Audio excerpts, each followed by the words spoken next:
Edith Dircksey Brown was born in 1861 in a town near Geraldton, Western Australia, as the second daughter to a relatively wealthy family. Unfortunately, at the age of 15, Edith became an orphan after the passing of her mother via childbirth and the hanging of her father due to the murder of his second wife.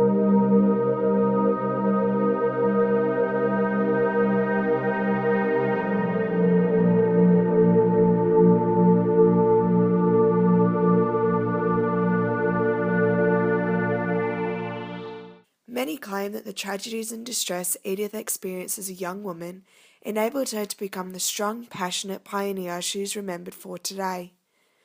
Fortunately, Edith's troubled years were soon past, as on November 12, 1879, at the young age of 18, Edith married James Cowan, a registrar and master of the Supreme Court, and became Mrs. Edith Cowan as she is known in this present day.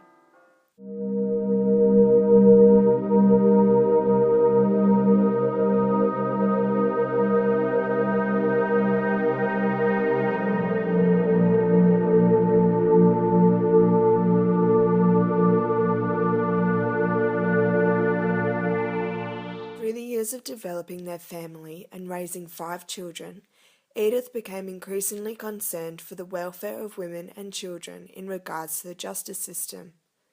Therefore, in the 1890s, Edith became involved in many organisations aiding the vulnerable, and soon became the founder, president or committee member for over 50 organisations across Australia. Her first and earliest recorded involvement with aiding women and children in society was her voluntary work with the Ministering Children's League in 1891 and the House of Mercy for Unmarried Mothers in 1893. However, this was not her biggest feat in her early years of social reform. In 1894, Edith was one of the founders of the Karrakatta Club, the first women's-only club in Australia. The club prided itself, and still does, on standing up for women's rights in society. Their motto, Spectamer Agendo, which translates to "Let us be judged by our actions," was not only a perfect fit for the club and their agenda for society, yet also for Edith, who spent her entire working life fighting for female justice. Although connected to the St George's Reading Club, the Karrakatta Club covered many more topics, including education, current affairs, literacy, health, hygiene, and many other subjects that were predominantly female-orientated. The Karrakatta Club president of the time was very adamant for the club to hold its own identity, suggesting in her 1915 report that I should like to say our club certainly was formed upon the reading circle, but that it was intended to accomplish far more than merely literary work and social intercourse. A statement that may appear harsh, yet necessary in the evolution of the club as a stance against female injustice. The Karrakatta Club is one of many Lyceum clubs still fully functioning in today's society. Memberships are available for the club, with many reading groups and guest presentations run year-long. Library, dining and even accommodation facilities are available in the Karrakatta Club, which remains in the heart of Perth City.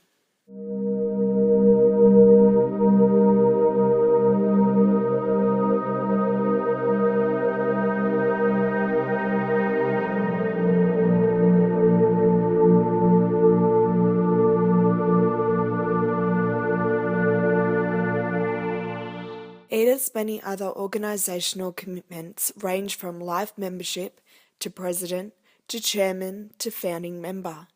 These organisations included the Country Women's Association, Girl Guides Association, the Red Cross, North Fremantle's Board of Education, and St Mary's School, with the majority still successfully operating today. However, this was not enough for Edith.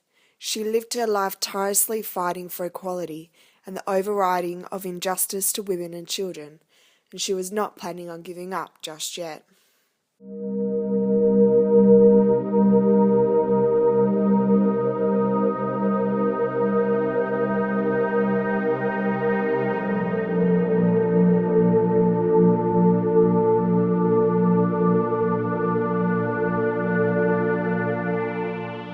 If it was not for female suffrage granted relatively early in the global context in 1899, Edith Cowan would have fought for this too. Fortunately for her, the right for females to stand for election was also granted early on in Australia in 1920, and Edith, being the effective and passionate public speaker that she was the obvious choice to take on the challenge of political office. It is important to understand the social opinions of the era in order to encapsulate the importance of Edith Cowan not only running for political position, but actually being elected as the first woman in Parliament. As perceived by her endless work in supporting women's rights, Australian men were very pro-housewife, suppressing their female counterparts from the public sphere. In turn, many women held similar views on their participation in life and succumbed to the label as opposed to fighting the injustice. Although Edith was an obvious candidate to run in the election, her decision was not one of a long-term nature, with the choice to run being made a brief 4 weeks prior to the election. Edith was aged 59 at the time.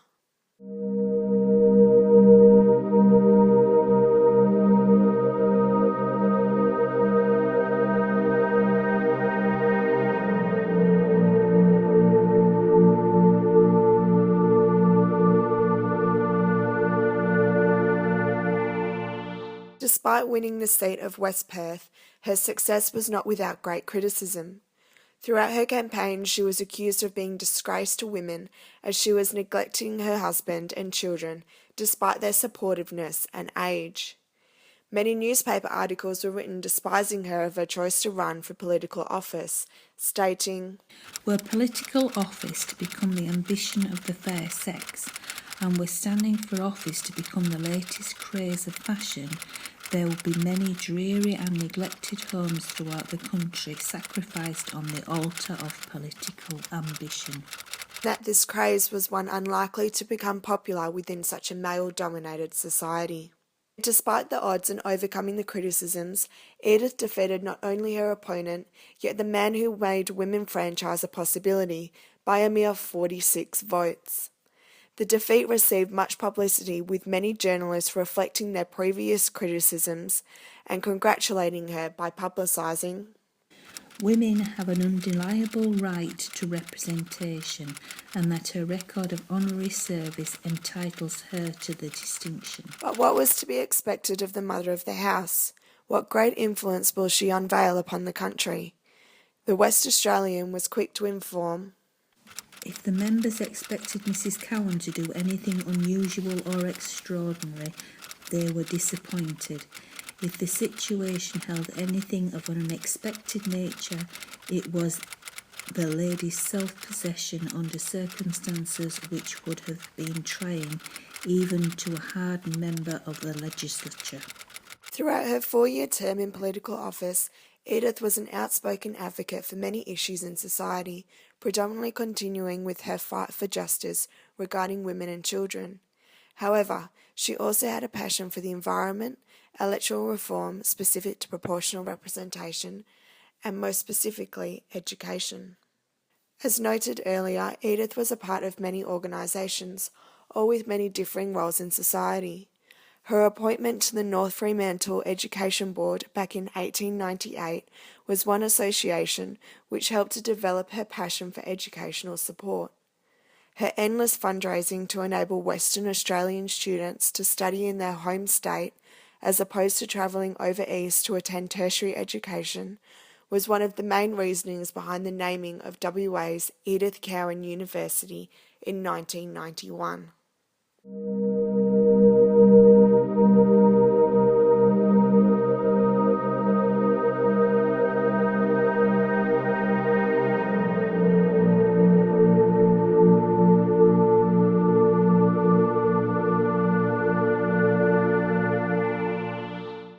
Throughout all her efforts in introducing new concepts and bills into Parliament, Edith never deferred away from her admiration for women's rights.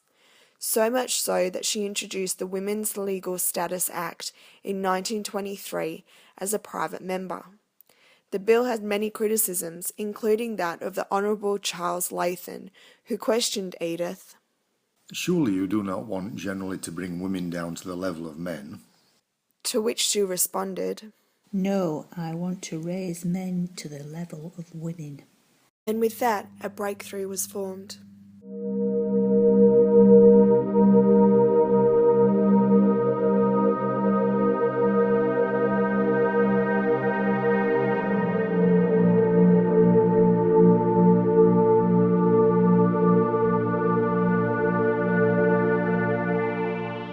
Mrs. Cowan spent the rest of her 4-year term in Parliament helping to establish playgrounds, healthcare centres, amendments to the Health Act, bills concerning the welfare of mothers, and many other social and political reforms that have aided and influenced many in today's society. Unfortunately, her efforts to be independent and outspoken did not win trust within the National Party, and in turn their support descended in the upcoming 1924 election. Although her ideals were somewhat inherent within the party ideology, Edith was classed as unreliable in her voting patterns, a characteristic that is unfavourable within Parliament. While her time as a parliamentary member was short-lived, the influence she brought upon society is greatly remembered. The tireless efforts she made for women and children, not only via Parliament yet in her life ethos, are ones of incredible nature. After a lifetime of hard work, Edith came to rest on June 9, 1932, at the age of 71.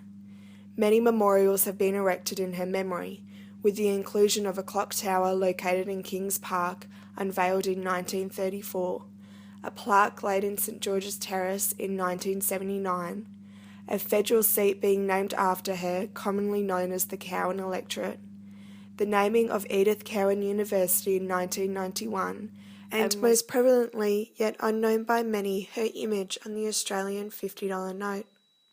Many other memorial acts have been established in the memory of Edith Cowan over the years after her death. All of these tributes acknowledge the work of such a passionate and incredible woman of our time.